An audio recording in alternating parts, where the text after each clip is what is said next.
talk about what nobody wants to talk about. Who here has ever failed? Who's here has failed miserably at something you wanted to achieve? Say I. Who's done this more than once? Say I. When you failed, why did you fail?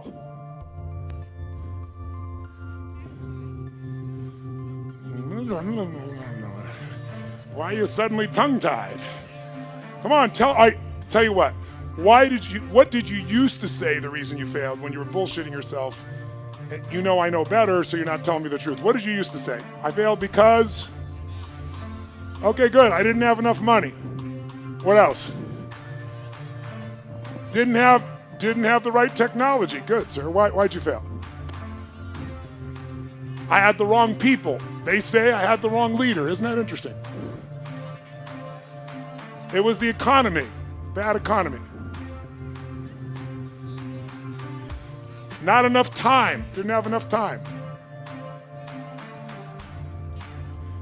Now, I asked this question for the first time about 7 years ago. I was at this place called TED. Anybody watching those TED videos? And TED didn't have a website or anything at that stage. It was a very small program. It was done for about 800 people in Silicon Valley, most of them billionaire investors, the founders of Yahoo, the founders of Apple, the founders of a whole series of companies. And I was brought in, and they say you got 18 minutes, which my shortest seminar is 4 fucking days. So I'm like, you gotta be kidding me. And then before they introduced me, the guy who was introducing me wasn't the guy who invited me. He was an English guy. We're good friends today. But back then he didn't know who I was. He thought I was a motivator. So he got up and he said, first thing he said to me before I went out there, he goes, nice to meet you. Don't have people do that jumping shit I heard you do. So he wants me to take these dead people and leave them dead in this dark room sitting. And I watched before I got up to speak, and there was a woman who was a genius, and she was teaching string theory, which is one of the most complex things on earth. And they gave her 18 minutes, and people were shuffling their feet. And at the end, they didn't even clap for her. They were assholes. They all thought their shit didn't stink. These are all the achievers of the world. So I walk out there, and the introduction he gives me is Tony Robbins is like a motivator, and he's helped a lot of sports people, so maybe he can, create some energy here. He had a very publicized divorce a few years ago. I couldn't fucking believe it. He really did say that. If you watch the TED video, he cut that out because he's embarrassed. So I got up afterwards and I said, God, it's a privilege to be here. I said, I didn't know that my divorce is very publicized, but my ex-wife is very happy. She has tens of millions of dollars, but I didn't come about that. I came to serve you. And then I was trying to figure out how to engage this room, so I asked them a question I just asked you. I said, who here has ever failed? And no one raised their hand in the whole fucking room. So I paused and I said, I know you're out there. I can hear your hearts beating. Who here has ever failed? And I demanded an answer, and then a few people raised their hand. I said, who here has ever failed? And now they started complaining. So I said, great. When you failed, why did you fail? And they said all the things you said.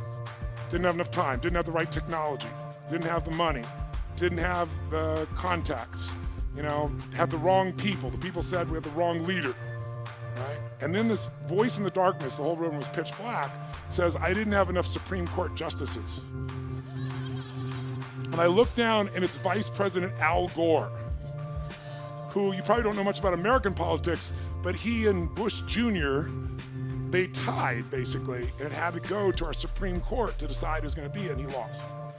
And when he said that, we were in Northern California, which is all Democrats, would have been supporters of his. They all stood up and gave him a standing ovation when he said this. And when they stopped the standing ovation, I said, that's one way to try to explain why you didn't become president of the United States. But I wouldn't say it's an accurate one. And there was this pause, like, what the fuck is he about to say? And I said, because let's just do this logically. Everything you people have told me, I didn't have the technology, I didn't have the right contacts, I didn't have the time, I didn't have money.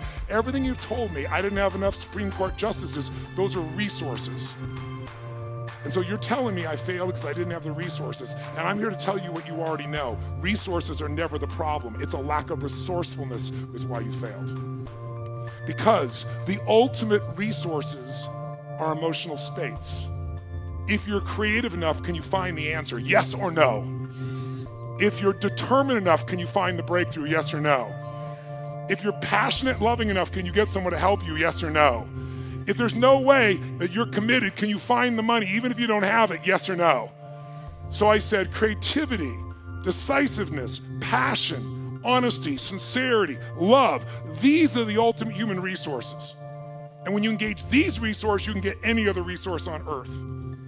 And I said, so you told me all the resources you're missing, and you hypnotize yourself into believing that you don't have what you want because you don't have the resources, when the most successful people in history had no resources, but they were incredibly resourceful, so they got the resources.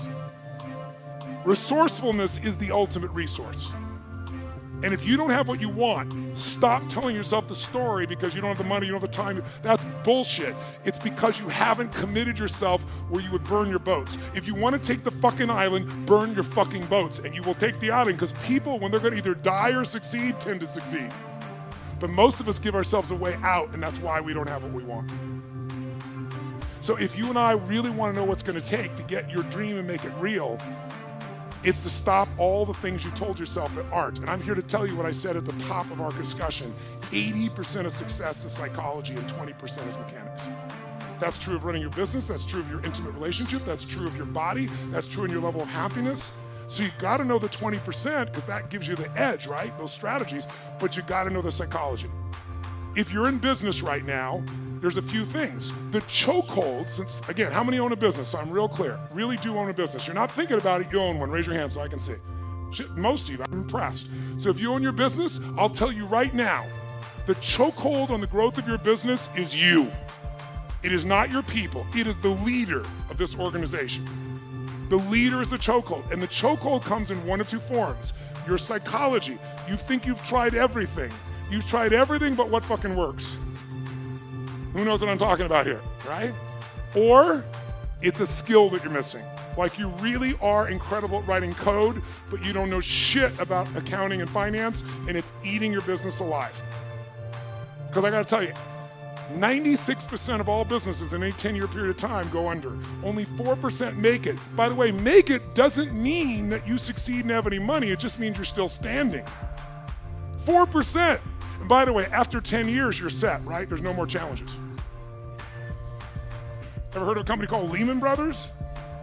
Right? 100-year-old company. If you took their gross revenues and added them up, it'd be $1 trillion over the decades. $1 trillion with a T, and they're no longer here. That's how competitive the world is today.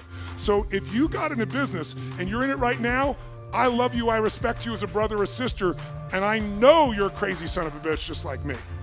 You have to be. Who gets in a sport where the longer you play, the more likely you die?